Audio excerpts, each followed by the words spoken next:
We're going to go ahead and start falling back. We are receiving fat heals from Aphrodite. Thor goes in on Aphrodite. We're going to use our 1, get the slow onto him, get some basic attacks. We're going to launch him into the Neath, get the pick onto both of them. Now it's just Fenrir. We're going to keep landing basic attacks. Ymir's going in, tanking tower. We're going to jump in, activate our 1, get a slow, enhance our basic attacks. Then we're going to drop kick him into the wall, basic attack, and we're able to get ourselves a triple kill.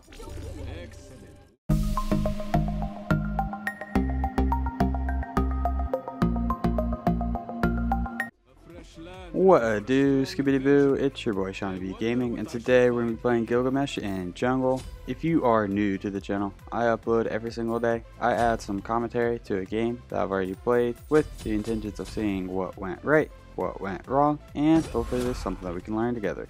If there is something that we learn together, make sure you check out the channel and subscribe for more content. As always, the full build is in the description down below.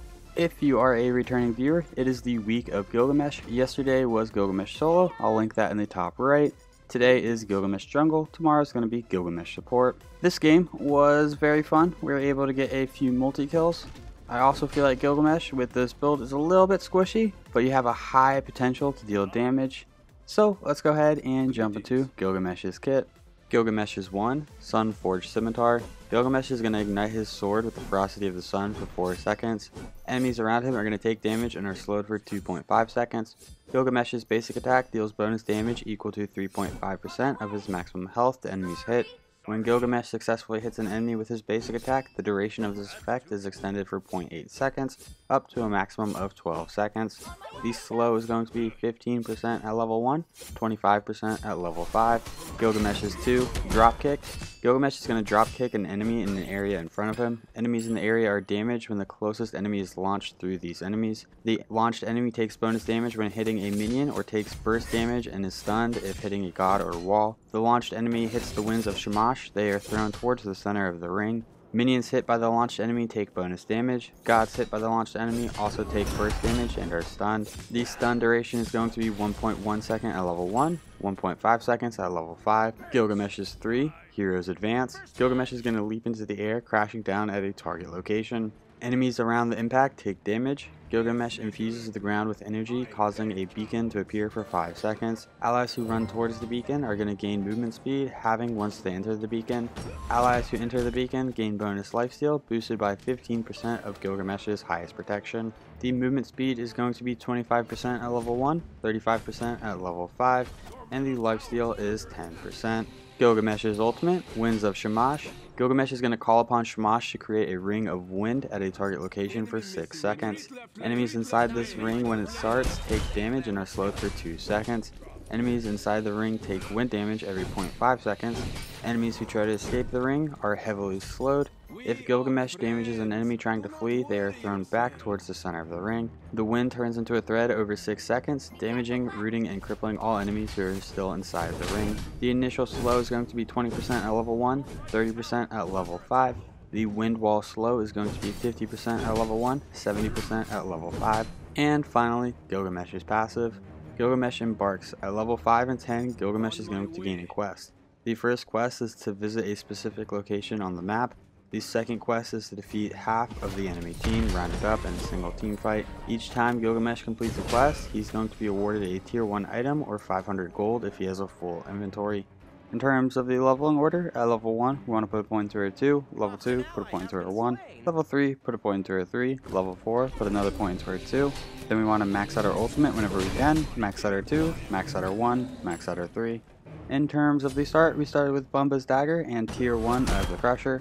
Bumba's Dagger is going to provide us 50 health and 50 mana. It has a passive that your basic attacks deal 20 true damage and your abilities deal an additional 30% damage versus jungle monsters. When a jungle monster is killed, you're going to be restored for 10% of the monster's health and 25 mana. We also started with 3 health potions and a Hand of the Gods. On our first rotation, we saved up enough money to get the tier 2 boots. Tier 2 boots are going to provide us a little bit of power. The tier 1 boots provide us no power. I'm going to go ahead and start another rotation. For our relic, we went with Blink. This will allow us to get in, hopefully, for an example, with Neath. If we blink in on Neith and then she uses her backflip, we can then use our 3 to catch up to her, and then it should pretty much be a free kill.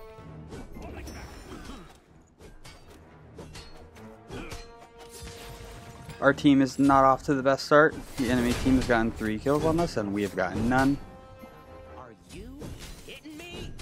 Whenever we activate our 1 on the harpies, we can usually run over to the second camp of harpies and keep clearing that camp with our 1 activated.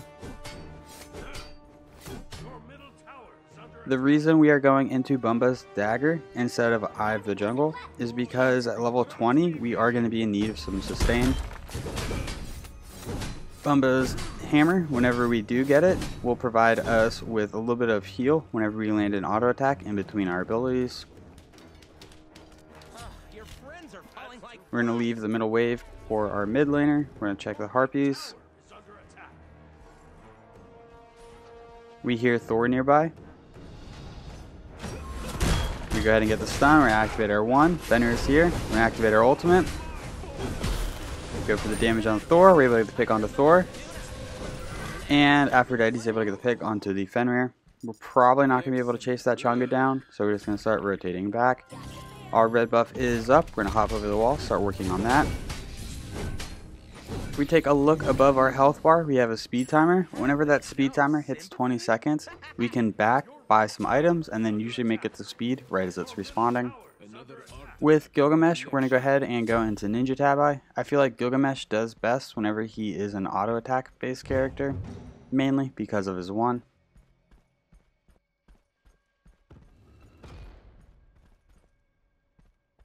I think his 1 is a little bit deceptive.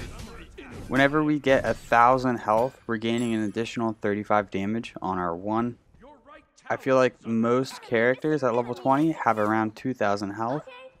So if we were to focus purely on health items, I think the highest health item provides 400 health, and there's only 1 of those.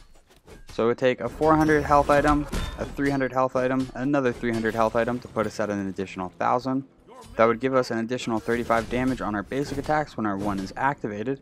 However, I feel like we'd then be lacking power and attack speed. So I do feel like it is helpful, but it's not super essential. It's not the most important thing to be building out Gilgamesh. Looks like there's 4 people over and left. We're going to take this opportunity to go ahead and try to get a pick onto the enemy Gilgamesh. That's his dash. That's exactly what we were looking for. We're going to go ahead and cast our ultimate. Now he can't dash out of it. We knock him into the wall. We get some good damage, and we're able to get the pick onto the Gilgamesh. Are you kidding me? We did hit level 5, so now we do have our first part of our passive active. We will see a glowing circle on the ground.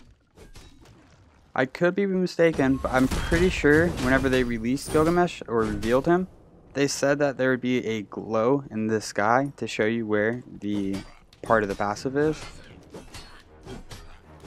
Did we just see it? Is it kind of near their red buff? Yes, it is. We see it.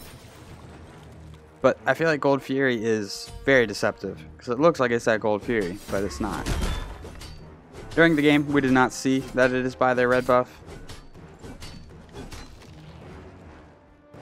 We're going to go ahead, try to help out with the red, but it gets dropped. We're going to go ahead and back, start another rotation, and we're going to buy the tier 2 of the Crusher. If we were smart, we would have hit another camp or 2, and then gotten some additional gold, but we backed, sold a mana potion or 2, and then sold a ward, so we'd get the Crusher. The Crusher is going to give us a pretty large power spike. The Crusher is going to provide us 30 physical power, 20% attack speed, and 15 flat penetration. It has a passive that enemies hit by your damaging abilities take an additional 20 damage plus 15% of your physical power over 2 seconds. Anytime we land our 1 on somebody, it's going to apply the Crusher's effect, which is really good. Gilgamesh has 4 damaging abilities, and his 1 can continuously apply it. So I feel like the Crusher is really strong on Gilgamesh. Bit of a fight going on. We are going to rotate over. We do have our ultimate. We're going to jump in. We're able to get the pick onto the Fenrir. We're able to get the pick onto the Thor. Good little rotation to clean it up. We're going to go ahead and hit the Greatest Scorpion at Gold Fury. This is going to enhance our purple and red, but it looks like we're going to try to gank the Neath. Neath was smart and just backed as soon as she knew we were coming. I definitely feel like the Greater Scorpions are a lot easier to kill. They did reduce some of the health and protections on them, and it's very noticeable.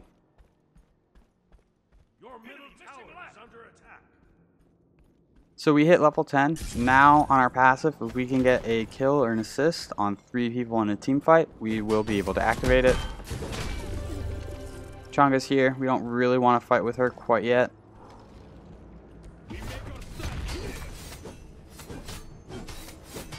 We're just going to keep farming up. We are tied for the highest level in the lobby.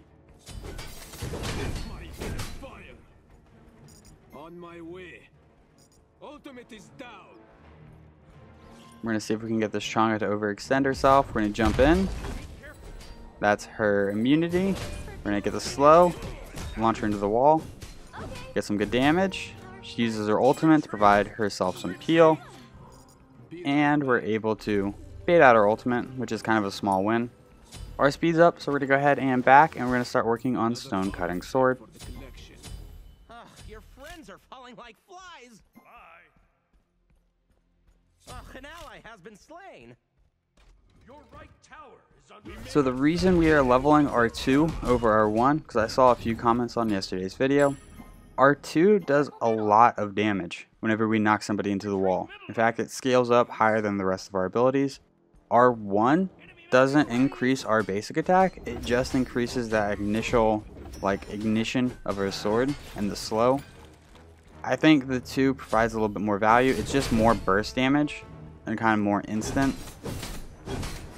R1 is super helpful. It's going to be providing us additional damage and an additional slow. We're leveling that second. But I think the 2 is a smarter level because it's going to just give us better burst damage. We're coming up beyond the fight. We're going to go use our ultimate. She was immune when we used our 2. Ymir's able to get the pick onto the Chang'e. We're able to basic attack the Thor and get the pick onto him. So he was on the edge of our circle. We basic attacked him, and then he got launched towards the center. Gilgamesh's ultimate is really cool. Really fun to use. So we got our second part of our passive activated, and we got a tier 1 of Genji's Guard. We are going to be selling that. We're not really interested in anything on that item tree. We saw them backing on the corner. We're going to go ahead and clear this wave. Kind of steal a little bit of farm from Neath. Hopefully she's not too mad about it. Fenrir's here. We want to save our jump. We jump in. I think he avoids it. We're getting body blocked by Ymir. 3 people here. We're going to launch the Thor, then peel back. 4 people here. Not a good fight for us. We're going to start falling back. Our jump is on cooldown. Thor's here. We're being selective with our jump. We activate our 1 to get a slow onto them. Neath gets root onto us. Fenrir's here. Now we're going to jump away. We're able to get Fenrir to use his jump and his 3. We have our ultimate in a second.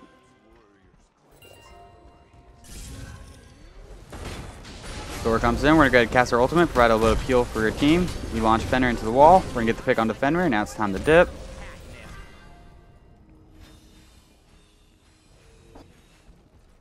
If Afro could throw us a heal or 2, we might stick around and fight. We do have enough money for a Stonecutting Sword, which is going to be the next item we buy. We go ahead and jump in. We get stunned. Keep chasing up. We're trying to get our 2. We launch our 2. Mulan's able to get the pick onto the Chang'e. We get rooted. We're in a little bit of trouble. They're at their tower line, so we're going to start falling back. We're going to go ahead and sell the tier 1 of Genji's card and pick up the Stonecutting Sword. Your friends are falling like flies. Looks like we're just going to pick up Stonecutting Sword. Keep a hold of the tier 1 of Genji's card, providing us a little bit of magic protections, so we'll sell that in a bit.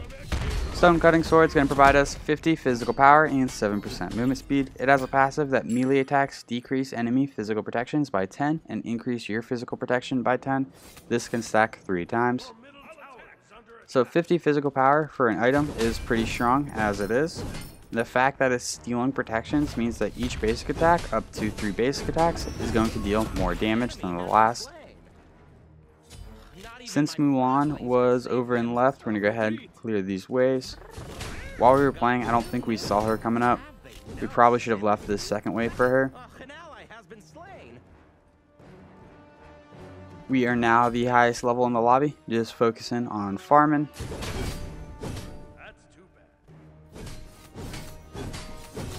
Our team is down 6 kills total. We are 7-0.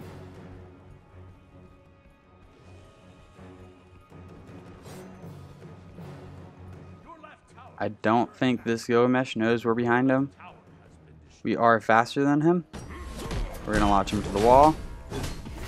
That's his jump. We overextend our jump. Neith uses her ultimate. We're going to go ahead and use our ultimate. Really get some good damage on him. Enemy Neith uses their ultimate. Fenrir appears out of nowhere and we go down. We're able to get the pick onto the Gilgamesh. However, we do go down. Whenever I initially towered it right there, I thought it was just going to be me and Mulan versus the Gilgamesh. I did not expect Fenrir to show up or for Neith to ult us. So, unfortunate, we were just super aggressive right there. We went ahead and sold the tier 1 of Genji's Guard, and we're going to start working on Void Shield. Are you kidding me?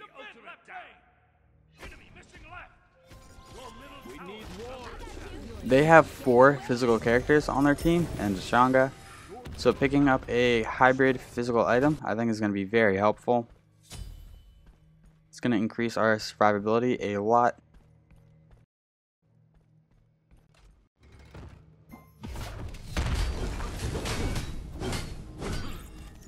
We're going to go ahead, just keep clearing waves. We're going to go ahead, just keep farming up. Our team's grouped in mid. They're chasing a Thor, and I don't know why. Changa and Fenrir are rotating. They're super far up and in a terrible spot. Afra goes down. Fenrir goes down. We're trying to rotate there. We do have our ultimate. Neith goes down. Now it's just Ymir.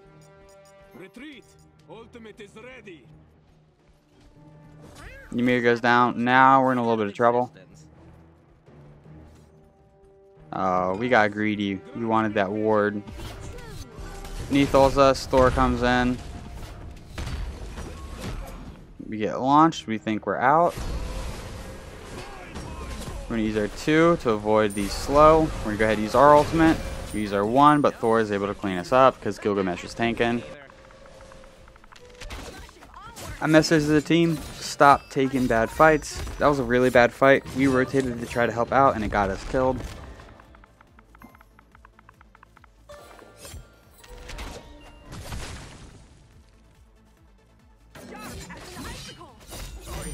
Mulan's able to clean up the Thor. Changa's very weak and she has no mana.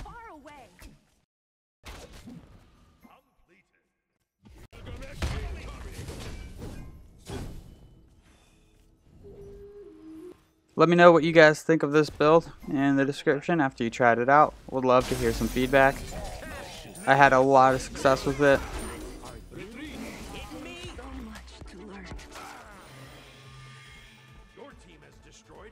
An enemy has been slain. The skin that we are using this game is the Battle Pass recolor. Not Battle Pass, Season Pass recolor.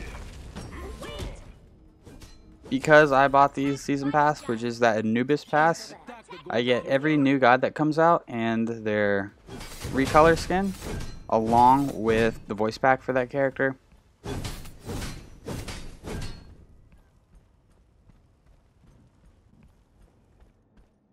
So we picked up Void Shield. Void Shield's going to provide us 20 physical power, 60 physical protections, 150 health. It has a passive that enemy gods within 55 units have their physical protections reduced by 15%. This is going to benefit Neith and Mulan as well as us. It's going to make us a lot tankier than we currently are. These beasts. Retreat! We need war. Retreat. Face me directly. I hate. So we were kind of popping off. We were 7-0. Now we're 8-2. We need to be a little bit smarter on our engagements in this mid game. We're approaching late game. We're definitely on the latter half of the mid game. We're going to cast our ultimate, use our 2. We're able to get the pick onto the Changa. Mulan's able to get the pick onto the Gilgamesh. We're going to jump out, be super aggressive, start falling back. We just wanted to avoid the enemy Gilgamesh's ultimate. Great Ymir wall, preventing that Fafnir or Fenrir from being able to carry Mulan further in. Thor comes in, lands on us. We use our 2. A little bit of a misplay right there. We do have beads as our second relic. What we should have done as soon as we got stunned by Thor was use our beads, turn around and jumped out, or turn around and just walked back. For some reason, we decided to use our 2 and try to drop kick somebody, which was definitely not the play.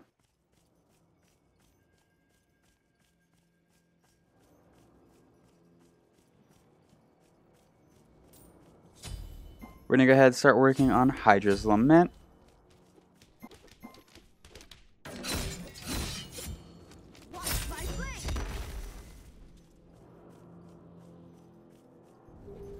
So the mechanic that we're looking for with Hydra's Lament and Bumba's Hammer is landing a basic attack in between abilities. With Bumba's Hammer, it's going to reduce our other cooldowns by a second and also heal us for 5% of our health. So it's a nice way to get a little bit of sustain for free. Then Hydra's is just going to allow us to deal more damage. Enemy missing right. Enemy missing left. Enemy missing middle. We have an enhanced speed, so I believe it is 5% increased movement speed compared to the regular speed. Group up.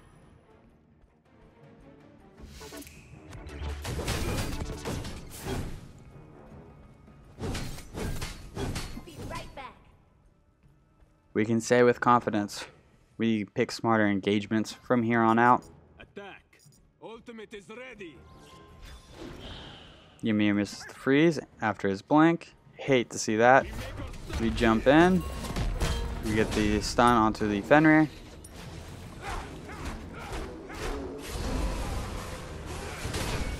We get ulted. We use our beads. We do have an Aphrodite that we're kind of waiting to see if she connects with us. We're going to go ahead and use our ultimate. We get hit by Neath ult before we can launch onto the Changa. We're going to get her with some basic attacks. We're able to get the pick onto her. We're waiting to get some heals from Aphrodite. A challenge worthy of Gilgamesh. Our team does not know if they want to siege or not right now. We look like a bunch of chickens with their heads cut off. We get some damage onto the Neath. We miss our 2. Thor is able to get a double kill. We're going to go ahead and start falling back. Me neither. We are receiving fat heals from Aphrodite.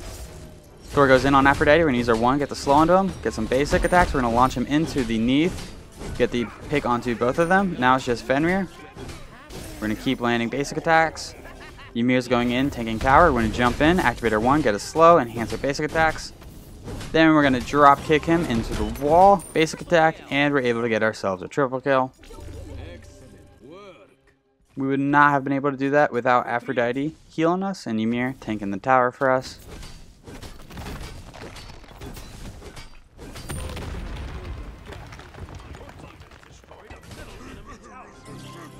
That's a great way to kind of end our dying streak and then start a new kill streak. We're going to go ahead back and pick up Bumba's Hammer. And then I believe we have enough money for Hydra's Lament as well. We do. Bumba's Hammer is going to provide us 300 health, 200 mana, 10% penetration, and 20% cooldown reduction. It has a passive that after casting an ability, your next basic attack deals an additional 80 true damage. After hitting a basic attack empowered by Bumba's Hammer, your active cooldowns are reduced by 1 second and you are healed for 5% of your maximum health. Then Hydra's Lament is going to provide us 40 physical power, 10% cooldown reduction, and 10 MP5. It has a passive that for 8 seconds after using an ability, your next basic attack will deal an additional 40% damage. Abilities that function like basic attacks do not benefit from this. This item grants 2.5 MP5 for 10% of your missing mana. So the statement, abilities that function like basic attacks do not benefit from this, That means that if we have our 1 enhanced and we keep basic attacking, we're not getting the additional proc or 40% damage between basic attacks. Whenever we use our 1 and get that burst damage off from igniting our sword, our next basic attack will deal 40% more damage. However, the sword on fire does not really count as an ability that's going to trigger Hydra's Lament. We're going to try to get to this fight. Cast our ultimate. Unfortunately, we don't connect with anyone. We're going to peel back. It was us diving forward. If they turned on us, we were going to be in a little bit of trouble. This is kind of a bad fight. We're going to blink up, use our 1. Fenrir is able to use his 3, right as we use our 2. Fenrir goes down. We're waiting for this Gilgamesh ult to expire. We're going to jump in, dropkick, and we're able to get ourselves a pick. We're going to keep falling back. Looks like Gilgamesh is on our tail. We're going to jump, avoid his horrific. We're going to drop kick him away, and then just keep falling back.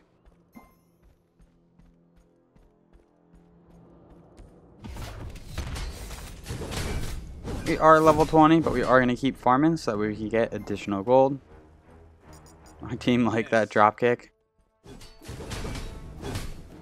So we have 2 items to sell. We're going to be selling our boots, and then we're going to be selling Crusher.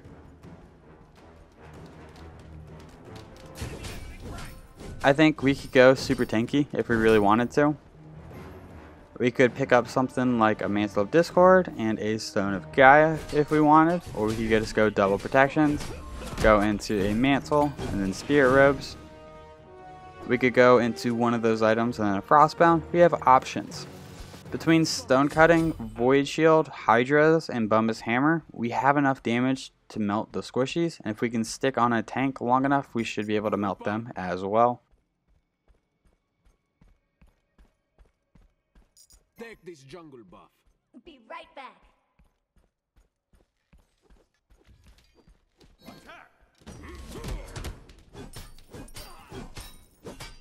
On my way. On my way. Retreat right lane. Got you, fam. We're going to go ahead and hit the Greatest Scorpion. Kind of waiting for our team to group up. Thor uses his ultimate. We used our 3, landed a basic attack. We were able to get a Bumba's Hammer proc and a Hydra's proc onto him. Attack right lane. A general ability combo that we want to be doing is using our 2 to launch somebody into a wall, walking up to them, hitting our 1 to get the slow onto them, then using our 3 to chase them down if they have a jump. We're going to go ahead and jump in. Finish our 2 because he used his jump. We're just going to work on this tower. That's Thor's hammer. He doesn't have an escape. His ult is also down. He uses the beads. Our team is sieging. We might be able to get this Phoenix right here. Fenrir hops on us. We're gonna go ahead and jump out. Use our 1. Chonga uses her immunity. We're able to get the pick onto the Fenrir. We're gonna step out of tower because we're taking tower shots. We're going to launch Neath into the wall, and we're able to get ourselves a double kill, or a soft double kill. Surprised that didn't count. We're able to get the Phoenix. Now we're going to go ahead and start working on the Titan, and we might be able to wrap this game up. Get our 1, that's going to apply slow, and he's done. That should be game. Well, if you enjoyed this video, make sure you give it a thumbs up. That really helps these videos out. If you feel like you learned anything at all, check out the channel and subscribe for more content. These stats for this game will be posted in just a moment. Thank you for stopping by. I hope you have a great day. I'll catch you next time. Bye-bye.